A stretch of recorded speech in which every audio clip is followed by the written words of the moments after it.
ತನುವು ನಿನ್ನದು ಮನವು ನಿನ್ನದು, ತನುವು ನಿನ್ನದು ಮನವು ನಿನ್ನದು, ಎನ್ನ ಜೀವನ ಧನವು ನಿನ್ನದು. ನಾನು ನಿನ್ನವನೆಂಬ ಹೆಮ್ಮೆಯ ಋಣವು ಮಾತ್ರವೇ ನನ್ನದು. ತನು ನಿನ್ನದು ಮನವು ನಿನ್ನದು.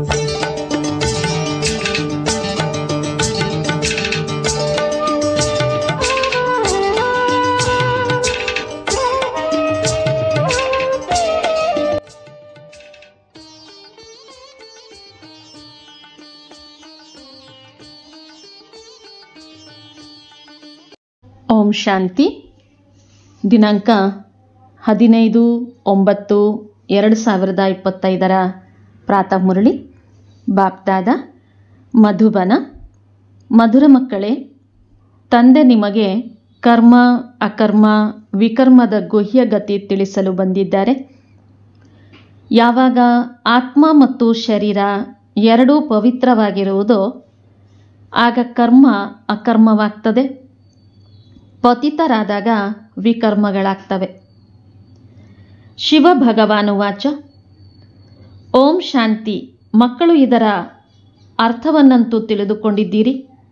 ಓಂ ಶಾಂತಿ ಎಂದು ಹೇಳಿದೊಡನೆಯೇ ಈ ನಿಶ್ಚಯವಾಗ್ತದೆ, ನಾವು ಆತ್ಮಗಳು ಇಲ್ಲಿನ ನಿವಾಸಿಗಳಲ್ಲ, ನಾವು ಶಾಂತಿಧಾಮದ ನಿವಾಸಿಗಳಾಗಿದ್ದೇವೆ. ನಮ್ಮ ಸ್ವಧರ್ಮ ಶಾಂತಿಯಾಗಿದೆ. ಮನೆಯಲ್ಲಿರ್ತೇವೆ, ನಂತರ ಇಲ್ಲಿಗೆ ಬಂದು ಪಾತ್ರವನ್ನು ಅಭಿನಯಿಸ್ತೇವೆ. ಏಕೆಂದರೆ ಶರೀರದ ಜೊತೆ ಕರ್ಮ ಮಾಡಬೇಕಾಗ್ತದೆ. ಕರ್ಮ ಒಂದು ಒಳ್ಳೆಯದು, ಇನ್ನೊಂದು ಕೆಟ್ಟದ್ದಾಗಿರ್ತದೆ. ರಾವಣ ರಾಜ್ಯದಲ್ಲಿ ಕೆಟ್ಟ ಕರ್ಮವೇ ಆಗ್ತದೆ. ರಾವಣ ರಾಜ್ಯದಲ್ಲಿ ಎಲ್ಲರ ಕರ್ಮಗಳು ವಿಕರ್ಮಗಳಾಗಿವೆ. ವಿಕರ್ಮವಾಗದಂತಹ ಮನುಷ್ಯರು ಯಾರೊಬ್ಬರೂ ಇಲ್ಲ. ಸಾಧು ಸನ್ಯಾಸಿ ಮೊದಲಾದವರಿಂದ ವಿಕರ್ಮಗಳಾಗೋದಿಲ್ಲ, ಏಕೆಂದರೆ ಅವರು ಪವಿತ್ರರಾಗಿರ್ತಾರೆ. ಸನ್ಯಾಸ ಮಾಡಿದ್ದಾರೆಂದು ಮನುಷ್ಯರು ತಿಳಿದುಕೊಳ್ತಾರೆ. ವಾಸ್ತವದಲ್ಲಿ ಯಾರಿಗೆ ಪವಿತ್ರರೆಂದು ಹೇಳಲಾಗ್ತದೆ ಎಂಬುದನ್ನು ತಿಳಿದುಕೊಂಡಿಲ್ಲ. ನಾವು ಪತಿತರೆಂದು ಹೇಳ್ತೇವೆ. ಪತಿತ ಪಾವನ ತಂದೆಯನ್ನು ಕರೀತಾರೆ. ಎಲ್ಲಿಯವರೆಗೆ ಅವರು ಬರುವುದಿಲ್ಲವೋ ಅಲ್ಲಿಯವರೆಗೆ ಪ್ರಪಂಚ ಪಾವನವಾಗಲು ಸಾಧ್ಯವಿಲ್ಲ. ಇಲ್ಲಿ ಇದು ಪತಿತ ಹಳೆಯ ಪ್ರಪಂಚವಾಗಿದೆ. ಆದ್ದರಿಂದ ಪಾವನ ಪ್ರಪಂಚವನ್ನು ನೆನಪು ಮಾಡ್ತಾರೆ. ಪಾವನ ಪ್ರಪಂಚದಲ್ಲಿ ಹೋದ ಮೇಲೆ ಪತಿತ ಪ್ರಪಂಚವನ್ನು ನೆನಪು ಮಾಡೋದಿಲ್ಲ. ಆ ಪ್ರಪಂಚವೇ ಬೇರೆಯಾಗಿದೆ. ಪ್ರತಿಯೊಂದು ವಸ್ತು ಹೊಸದರಿಂದ ಹಳೆಯದಾಗ್ತದಲ್ಲವೇ? ಹೊಸ ಪ್ರಪಂಚದಲ್ಲಿ ಒಬ್ಬರೂ ಪತಿತರಿರಲು ಸಾಧ್ಯವಿಲ್ಲ. ಹೊಸ ಪ್ರಪಂಚದ ರಚಯಿತ ಪರಮಪಿತ ಪರಮಾತ್ಮನಾಗಿದ್ದಾರೆ. ಅವರೇ ಪತಿತ ಪಾವನನಾಗಿದ್ದಾರೆ. ಅಂದ ಮೇಲೆ ಅವಶ್ಯವಾಗಿ ಅವರ ರಚನೆಯೂ ಪಾವನವಾಗಿರಬೇಕಲ್ಲವೇ? ಪತಿತರಿಂದ ಪಾವನ, ಪಾವನರಿಂದ ಪತಿತ, ಈ ಮಾತುಗಳು ಪ್ರಪಂಚದಲ್ಲಿ ಯಾರ ಬುದ್ಧಿಯಲ್ಲಿಯೂ ಕುಳಿತುಕೊಳ್ಳಲು ಸಾಧ್ಯವಿಲ್ಲ. ಕಲ್ಪಕಲ್ಪವೂ ತಂದೆಯೇ ಬಂದು ತಿಳಿಸ್ತಾರೆ. ನೀವು ಮಕ್ಕಳಲ್ಲಿಯೂ ಕೆಲವರು ನಿಶ್ಚಯ ಬುದ್ಧಿಯವರಾಗಿದ್ದು ಮತ್ತೆ ಸಂಶಯ ಬುದ್ಧಿಯವರಾಗ್ತಾರೆ. ಮಾಯೆ ಒಮ್ಮೆಲೆ ನುಂಗಿಬಿಡ್ತದೆ.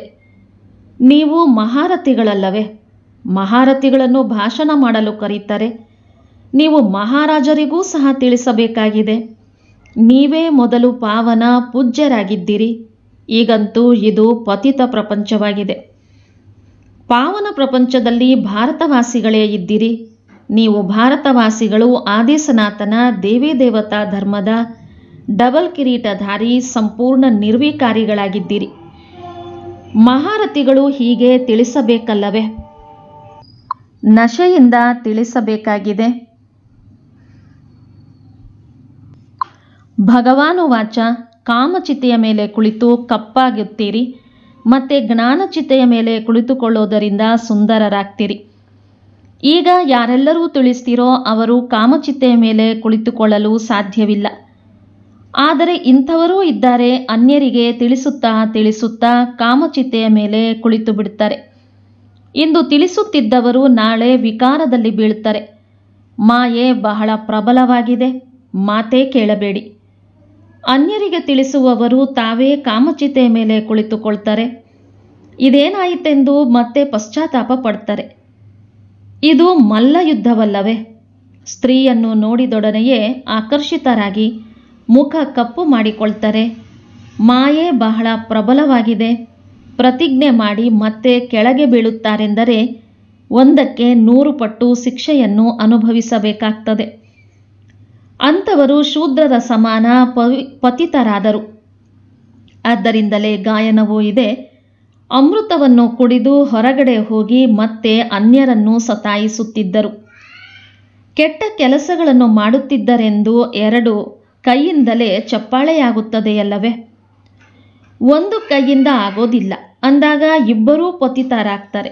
ನಂತರ ಕೆಲವರು ಸತ್ಯ ಸಮಾಚಾರವನ್ನು ತಿಳಿಸ್ತಾರೆ. ಇನ್ನೂ ಕೆಲವರು ನಾಚಿಕೆಯಾಗಿ ಸಮಾಚಾರವನ್ನೇ ತಿಳಿಸೋದಿಲ್ಲ. ಏಕೆಂದರೆ ಬ್ರಾಹ್ಮಣ ಕುಲದಲ್ಲಿ ನಮ್ಮ ಹೆಸರು ಹಾಳಾಗದಿರಲಿ ಎಂದು ಯೋಚಿಸ್ತಾರೆ. ಯುದ್ಧದಲ್ಲಿ ಯಾರಾದರೂ ಸೋತರೆ ಅಹಂಕಾರ ಆಗ್ತಾರೆ. ಅರೆ, ಇಷ್ಟು ಶಕ್ತಿಶಾಲಿಯನ್ನು ಬೀಳಿಸಿಬಿಟ್ಟರೆಂದು ಹೇಳ್ತಾರೆ. ಇಂತಹ ಬಹಳಷ್ಟು ಅಪಘಾತಗಳಾಗ್ತವೆ. ಮಾಯೆ ಬಹಳ ದೊಡ್ಡ ಪೆಟ್ಟು ಕೊಡ್ತದೆ. ಬಹಳ ದೊಡ್ಡ ಗುರಿಯಲ್ಲವೇ? ಈಗ ನೀವು ಮಕ್ಕಳು ತಿಳಿಸ್ತೀರಿ, ಯಾರು ಸತೋಪ್ರಧಾನ ಸುಂದರರಾಗಿದ್ದರೂ ಅವರೇ ಕಾಮಚಿತೆಯ ಮೇಲೆ ಕುಳಿತುಕೊಂಡಿದ್ದರಿಂದ ತಮೋಪ್ರಧಾನ ಕಪ್ಪಾಗಿದ್ದಾರೆ. ರಾಮನನ್ನು ಕಪ್ಪಾಗಿ ತೋರಿಸ್ತಾರೆ, ಅನೇಕರ ಚಿತ್ರಗಳನ್ನೂ ಕಪ್ಪಾಗಿ ತೋರಿಸ್ತಾರೆ. ಆದರೆ ಮುಖ್ಯವಾದವರ ಮಾತನ್ನು ತಿಳಿಸಲಾಗ್ತದೆ. ಇಲ್ಲಿಯೂ ರಾಮಚಂದ್ರನ ಚಿತ್ರಗಳನ್ನು ಕಪ್ಪಾಗಿ ತೋರಿಸಿದ್ದಾರೆ. ಆದ್ದರಿಂದ ಅವರೊಂದಿಗೆ ಪ್ರಶ್ನೆ ಮಾಡಿ, ಏಕೆ ಕಪ್ಪಾಗಿ ಮಾಡಿದ್ದೀರಿ? ಅದಕ್ಕೆ ಅವರು, ಇದು ಈಶ್ವರನ ಲೀಲೆಯಾಗಿದೆ, ಇದು ನಡೆದು ಬಂದಿದೆ ಎಂದು ಹೇಳ್ತಾರೆ. ಏಕೆ ಆಗ್ತದೆ, ಏನಾಗ್ತದೆ ಎಂಬುದೇನನ್ನೂ ತಿಳಿದುಕೊಂಡಿಲ್ಲ. ಈಗ ತಂದೆ ನಿಮಗೆ ತಿಳಿಸ್ತಾರೆ, ಕಾಮಚಿತೆಯ ಮೇಲೆ ಕುಳಿತುಕೊಳ್ಳುವುದರಿಂದ ಪತಿತ ದುಃಖಿ ಕನಿಷ್ಠರಾಗ್ತೀರಿ. ಇದು ವಿಕಾರಿ ಪ್ರಪಂಚ, ಅದು ನಿರ್ವಿಕಾರಿ ಪ್ರಪಂಚವಾಗಿದೆ ಅಂದಾಗ ಈ ರೀತಿ ತಿಳಿಸಿಕೊಡಬೇಕು. ಇವರು ಸೂರ್ಯವಂಶೀಯರು, ಇವರು ಚಂದ್ರವಂಶೀಯರು ಮತ್ತೆ ವೈಶ್ಯವಂಶೀಯರಾಗಬೇಕಾಗಿದೆ. ವಾಮ ಮಾರ್ಗದಲ್ಲಿ ಬರುವ ಕಾರಣ ಮತ್ತೆ ಅವರು ದೇವತೆಗಳೆಂದು ಕರೆಸಿಕೊಳ್ಳೋದಿಲ್ಲ. ಜಗನ್ನಾಥನ ಮಂದಿರದಲ್ಲಿ ಮೇಲೆ ದೇವತಾಕುಲವನ್ನು ತೋರಿಸ್ತಾರೆ. ವೇಷಭೂಷಣಗಳು ದೇವತೆಗಳದ್ದಾಗಿದೆ, ಆದರೆ ಚಟುವಟಿಕೆಯನ್ನು ಬಹಳ ಕೊಳಕಾಗಿ ತೋರಿಸ್ತಾರೆ. ತಂದೆ ಯಾವ ಮಾತುಗಳ ಮೇಲೆ ಗಮನ ಸೆಳೆಯುತ್ತಾರೆಯೋ ಅದರ ಮೇಲೆ ಗಮನವಿಡಬೇಕು. ಮಂದಿರಗಳಲ್ಲಿ ಬಹಳಷ್ಟು ಸೇವೆಯಾಗ್ತದೆ. ಶ್ರೀನಾಥ ದ್ವಾರದಲ್ಲಿಯೂ ನೀವು ತಿಳಿಸಬಹುದು. ನೀವು ಪ್ರಶ್ನೆ ಮಾಡಿ, ಇವರನ್ನು ಏಕೆ ಕಪ್ಪಾಗಿ ಮಾಡಿದ್ದಾರೆ? ಇದನ್ನು ತಿಳಿಸುವುದು ಬಹಳ ಸುಲಭವಾಗಿದೆ. ಅದು ಸತ್ಯಯುಗ, ಇದು ಕಲಿಯುಗವಾಗಿದೆ. ತುಕ್ಕು ಹಿಡಿಯುತ್ತದೆಯಲ್ಲವೇ? ಈಗ ನಿಮ್ಮ ತುಕ್ಕು ಕಳೀತಿದೆ. ಯಾರು ನೆನಪೇ ಮಾಡುವುದಿಲ್ಲವೋ ಅವರಲ್ಲಿ ತುಕ್ಕು ಕಳೆಯೋದಿಲ್ಲ. ಬಹಳ ತುಕ್ಕು ಹಿಡಿದಿದ್ದರೆ ಅಂಥವರಿಗೆ ಹಳೆಯ ಪ್ರಪಂಚದ ಆಕರ್ಷಣೆಯಾಗುತ್ತಿರುತ್ತದೆ. ಎಲ್ಲದಕ್ಕಿಂತ ದೊಡ್ಡದಾದ ತುಕ್ಕು ವಿಕಾರಗಳಿಂದಲೇ ಹಿಡಿಯುತ್ತದೆ. ಆದ್ದರಿಂದಲೇ ಪತಿತರಾಗಿದ್ದೀರಿ ಅಂದಾಗ ತಮ್ಮ ಪರಿಶೀಲನೆ ಮಾಡಿಕೊಳ್ಳಿ. ನನ್ನ ಬುದ್ಧಿ ವಿಕಾರದ ಕಡೆ ಹೋಗುತ್ತಿಲ್ಲವೇ? ಅದರಲ್ಲಿ ಒಳ್ಳೊಳ್ಳೆಯ ಮಕ್ಕಳೂ ಸಹ ಅನುತ್ತೀರ್ಣರಾಗ್ತಾರೆ. ಈಗ ನೀವು ಮಕ್ಕಳಿಗೆ ಈ ತಿಳುವಳಿಕೆ ಸಿಕ್ಕಿದೆ. ಮುಖ್ಯ ಮಾತೆ ಪವಿತ್ರತೆಯಾಗಿದೆ. ಆದಿಯಿಂದ ಹಿಡಿದು ಇದಕ್ಕಾಗಿಯೇ ಜಗಳಗಳು ನಡೀತಾ ಬಂದಿವೆ. ತಂದೆಯೇ ಈ ಯುಕ್ತಿಯನ್ನು ರಚಿಸಿದರು. ನಾವು ಜ್ಞಾನಾಮೃತವನ್ನು ಕುಡಿಯಲು ಹೋಗುತ್ತಿದ್ದೇವೆಂದು ಎಲ್ಲರೂ ಹೇಳುತ್ತಿದ್ದರು. ಜ್ಞಾನಾಮೃತ ಜ್ಞಾನಸಾಗರ ತಂದೆಯ ಬಳಿ ಇರುವುದು. ಶಾಸ್ತ್ರಗಳನ್ನು ಓದುವುದರಿಂದ ಯಾರೂ ಪತಿತರಿಂದ ಪಾವನರಾಗಲು ಸಾಧ್ಯವಿಲ್ಲ. ಪಾವನರಾಗಿ ಮತ್ತೆ ಪಾವನ ಪ್ರಪಂಚದಲ್ಲಿ ಹೋಗಬೇಕಾಗಿದೆ. ಇಲ್ಲಿ ಪಾವನರಾಗಿ ಮತ್ತೆಲ್ಲಿಗೆ ಹೋಗ್ತೀರಿ? ಇಂಥವರು ಮೋಕ್ಷವನ್ನು ಪಡೆದರೆಂದು ಮನುಷ್ಯರು ತಿಳಿತಾರೆ. ಆದರೆ ಒಂದು ವೇಳೆ ಮೋಕ್ಷ ಪಡೆದರೆ ಮತ್ತೆ ಅವರಿಗೆ ಕ್ರಿಯಾಕರ್ಮಗಳನ್ನು ಮಾಡುವ ಅವಶ್ಯಕತೆ ಇಲ್ಲವೆಂದು ಅವರಿಗೇನು ಗೊತ್ತು? ಇಲ್ಲಿ ಆತ್ಮ ಅಂಧಕಾರದಲ್ಲಿ ಅಲೆಯದಿರಲಿ, ಕಷ್ಟವಾಗಬಾರದೆಂದು ಶವದ ಪಕ್ಕದಲ್ಲಿ ಜ್ಯೋತಿಯನ್ನಿಡ್ತಾರೆ. ಆತ್ಮ ಒಂದು ಶರೀರವನ್ನು ಬಿಟ್ಟು ಮತ್ತೊಂದನ್ನು ತೆಗೆದುಕೊಳ್ತದೆ. 1 ಸೆಕೆಂಡಿನ ಮಾತಾಗಿದೆ. ಮತ್ತೆ ಅಂಧಕಾರ ಎಲ್ಲಿಂದ ಬಂದಿತು? ಈ ಪದ್ಧತಿ ನಡೆದು ಬರ್ತದೆ. ನೀವು ಮಾಡುತ್ತಿದ್ದೀರಿ. ಈಗ ಏನನ್ನೂ ಮಾಡೋದಿಲ್ಲ. ನೀವು ತಿಳಿದುಕೊಂಡಿದ್ದೀರಿ, ಶರೀರವಂತೂ ಮಣ್ಣು ಪಾಲಾಯಿತು. ಸತ್ಯಯುಗದಲ್ಲಿ ಇಂತಹ ರೀತಿ ಪದ್ಧತಿಗಳಿರೋದಿಲ್ಲ. ಇತ್ತೀಚೆಗೆ ರಿದ್ಧಿ ಸಿದ್ಧಿಯ ಮಾತುಗಳಲ್ಲಿ ಏನೂ ಇಲ್ಲ. ತಿಳಿದುಕೊಳ್ಳಿ, ಯಾರಿಗಾದರೂ ರೆಕ್ಕೆಗಳು ಬಂದು ಬಿಡ್ತವೆ, ಹಾರತೊಡಗುತ್ತಾರೆಂದರೆ ಮತ್ತೇನು? ಅದರಿಂದ ಲಾಭವೇನೂ ಸಿಗೋದಿಲ್ಲ. ತಂದೆ ತಿಳಿಸ್ತಾರೆ, ನನ್ನ ನೆನಪು ಮಾಡಿದರೆ ವಿಕರ್ಮಗಳು ವಿನಾಶವಾಗ್ತವೆ. ಇದು ಯೋಗಾಗ್ನಿಯಾಗಿದೆ. ಇದರಿಂದ ಪತಿತರಿಂದ ಪಾವನರಾಗ್ತಿರಿ. ಜ್ಞಾನದಿಂದ ಧನ ಸಿಗ್ತದೆ, ಯೋಗದಿಂದ ಪವಿತ್ರ ಆರೋಗ್ಯವಂತರಾಗ್ತಿರಿ. ಯೋಗಿಗಳ ಆಯುಸ್ಸು ಯಾವಾಗಲೂ ದೀರ್ಘವಾಗಿರುತ್ತದೆ, ಭೋಗಿಗಳದ್ದು ಕಡಿಮೆ. ಕೃಷ್ಣನಿಗೆ ಯೋಗೇಶ್ವರನೆಂದು ಹೇಳ್ತಾರೆ. ಈಶ್ವರನ ನೆನಪಿನಿಂದಲೇ ಕೃಷ್ಣನಾಗಿದ್ದಾನೆ. ಕೃಷ್ಣನಿಗೆ ಸ್ವರ್ಗದಲ್ಲಿ ಯೋಗೇಶ್ವರನೆಂದು ಹೇಳುವುದಿಲ್ಲ, ರಾಜಕುಮಾರನಾಗಿದ್ದಾನೆ. ಹಿಂದಿನ ಜನ್ಮದಲ್ಲಿ ಇಂತಹ ಶ್ರೇಷ್ಠ ಕರ್ಮ ಮಾಡಿದ್ದರಿಂದಲೇ ಈ ರೀತಿಯಾಗಿದ್ದಾನೆ. ತಂದೆ ಕರ್ಮ ಅಕರ್ಮ ವಿಕರ್ಮದ ರಹಸ್ಯ ತಿಳಿಸಿದ್ದಾರೆ. ಅರ್ಧಕಲ್ಪ ರಾಮರಾಜ್ಯ, ಅರ್ಧಕಲ್ಪ ರಾವಣ ರಾಜ್ಯವಿರುವುದು. ವಿಕಾರದಲ್ಲಿ ಹೋಗುವುದು ಎಲ್ಲದಕ್ಕಿಂತ ದೊಡ್ಡ ಪಾಪವಾಗಿದೆ. ನೀವೆಲ್ಲರೂ ಸಹೋದರ ಸಹೋದರಿಯರಲ್ಲವೇ? ಆತ್ಮಗಳೆಲ್ಲರೂ ಪರಸ್ಪರ ಸಹೋದರರಾಗಿದ್ದೀರಿ.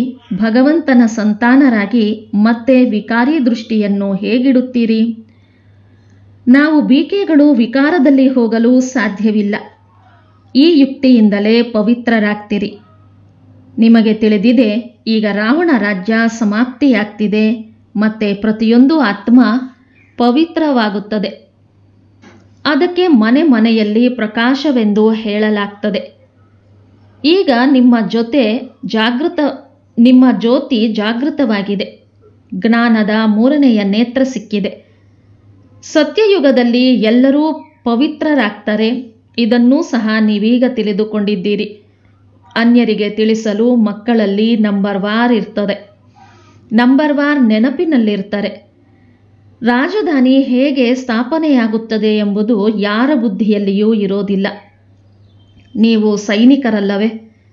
ನಿಮಗೆ ತಿಳಿದಿದೆ, ನೆನಪಿನ ಬಲದಿಂದ ನಾವು ಪವಿತ್ರರಾಗಿ ರಾಜ ರಾಣಿಯರಾಗುತ್ತಿದ್ದೇವೆ. ಮತ್ತೆ ಇನ್ನೊಂದು ಜನ್ಮದಲ್ಲಿ ಬಾಯಲ್ಲಿ ಚಿನ್ನದ ಚಮಚವಿರುವುದು. ದೊಡ್ಡ ಪರೀಕ್ಷೆ ತೇರ್ಗಡೆ ಮಾಡುವವರು ದೊಡ್ಡ ಪದವಿಯನ್ನೇ ಪಡೀತಾರೆ. ಅಂತರವಾಗುತ್ತದೆಯಲ್ಲವೇ? ಎಷ್ಟು ವಿದ್ಯೆಯೋ ಅಷ್ಟು ಸುಖ. ಇಲ್ಲಂತೂ ಭಗವಂತನೇ ಓದಿಸ್ತಾರೆ. ಈ ನಶೆ ಏರಿರಬೇಕು. ಇಲ್ಲಿ ಬಹಳ ಶಕ್ತಿಯುತ ಪದಾರ್ಥ ಸಿಗ್ತದೆ. ಭಗವಂತನಲ್ಲವೇ? ಭಗವಾನ್ ಭಗವತಿಯರನ್ನಾಗಿ ಯಾರು ಮಾಡ್ತಾರೆ? ನೀವೀಗ ಪತಿತರಿಂದ ಪಾವನರಾಗ್ತಿರಿ. ಮತ್ತೆ ಜನ್ಮ ಜನ್ಮಾಂತರಕ್ಕಾಗಿ ಸುಖಿಯಾಗ್ತಿರಿ. ಶ್ರೇಷ್ಠ ಪದವಿ ಪಡಿತೀರಿ.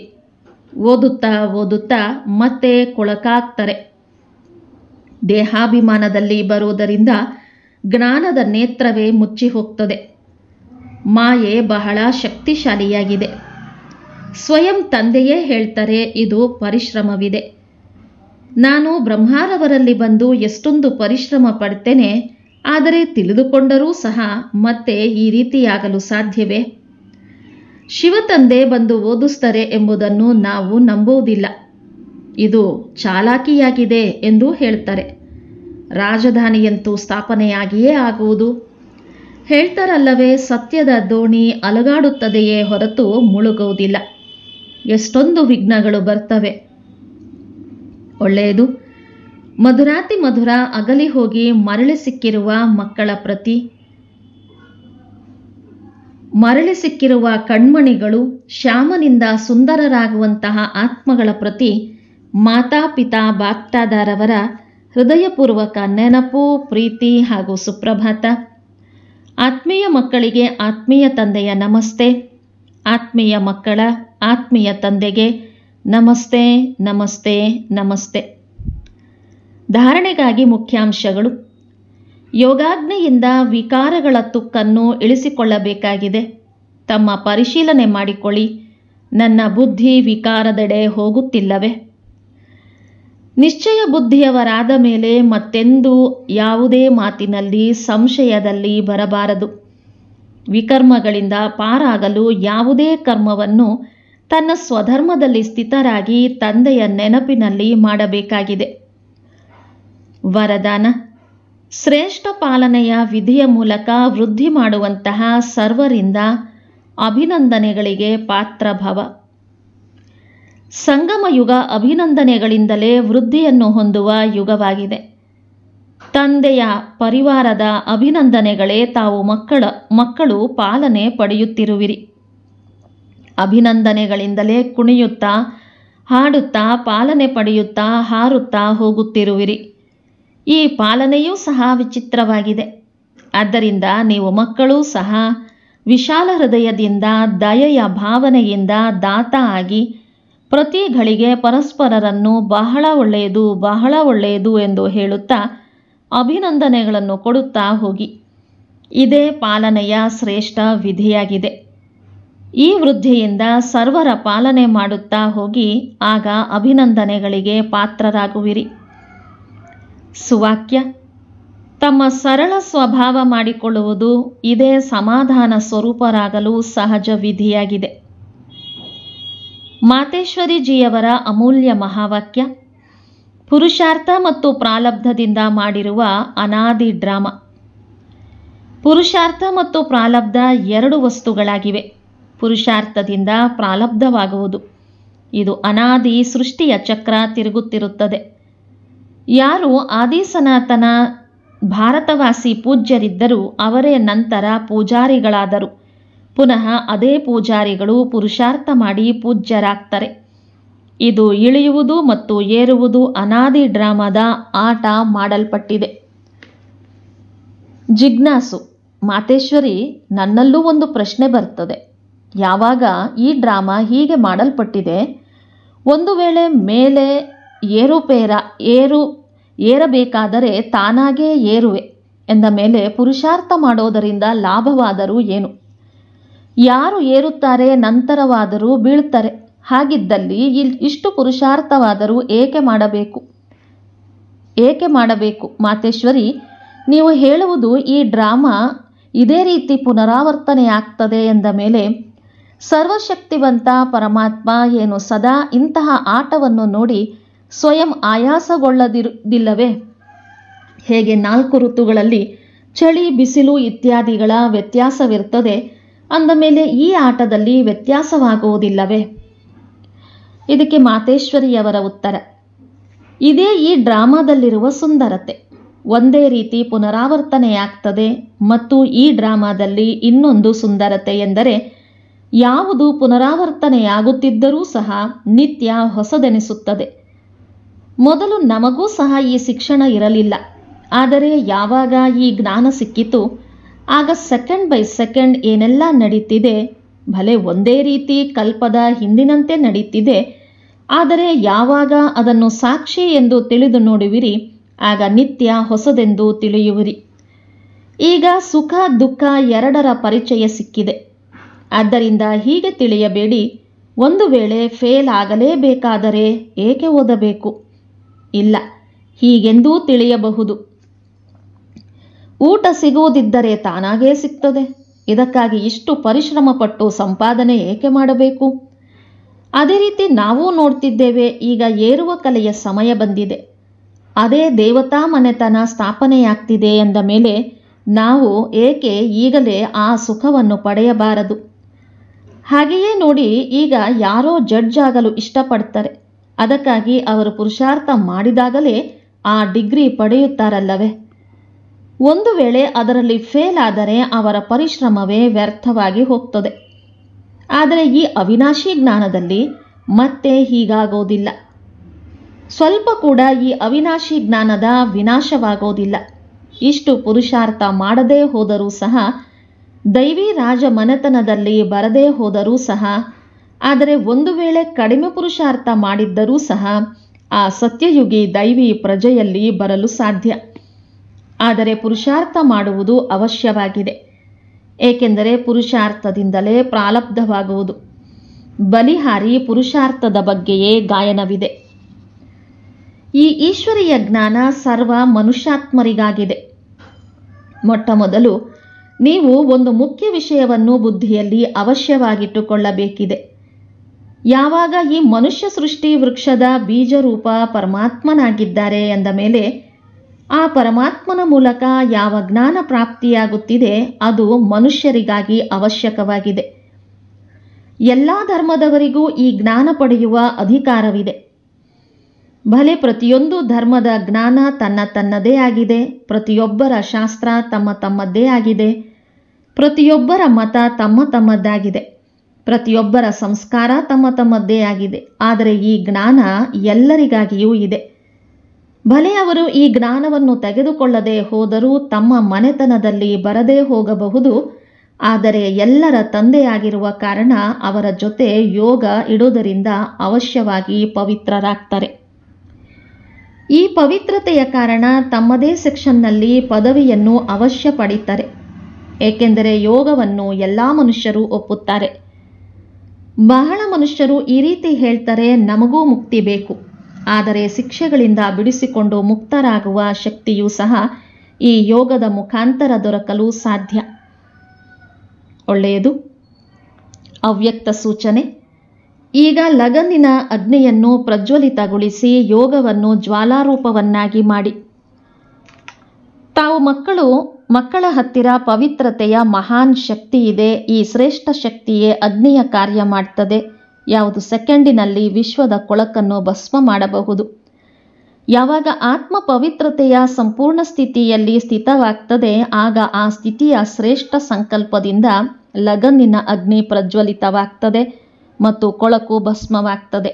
ವಾಸ್ತವದಲ್ಲಿ ಇದೇ ಯೋಗದ ಜ್ವಾಲೆಯಾಗಿದೆ. ಈಗ ತಾವು ಮಕ್ಕಳು ತಮ್ಮ ಈ ಶ್ರೇಷ್ಠ ಶಕ್ತಿಯನ್ನು ಕಾರ್ಯದಲ್ಲಿ ತೊಡಗಿಸಿ. ಇಂದಿನ ಮುರಳಿಯ ಪ್ರಶ್ನೋತ್ತರ. ಆತ್ಮದಲ್ಲಿ ತುಕ್ಕು ಏರಲು ಕಾರಣವೇನು? ತುಕ್ಕು ಏರಿದೆ ಎಂಬುದಕ್ಕೆ ಚಿಹ್ನೆಗಳೇನು? ತುಕ್ಕು ಏರಲು ಕಾರಣ ವಿಕಾರವಾಗಿದೆ. ಪತಿತರಾಗುವುದರಿಂದಲೇ ತುಕ್ಕು ಹಿಡಿಯುತ್ತದೆ. ಒಂದು ವೇಳೆ ಇಲ್ಲಿಯವರೆಗೆ ತುಕ್ಕು ಹಿಡಿದಿದೆ ಎಂದರೆ ಅಂಥವರಿಗೆ ಹಳೆಯ ಪ್ರಪಂಚದ ಆಕರ್ಷಣೆಯಾಗುತ್ತಿರುವುದು, ಬುದ್ಧಿ ವಿಕಾರದ ಕಡೆಯೇ ಹೋಗುತ್ತಿರುವುದು, ನೆನಪಿನಲ್ಲಿರಲು ಆಗುವುದಿಲ್ಲ. ಒಳ್ಳೆಯದು. ಓಂ ಶಾಂತಿ.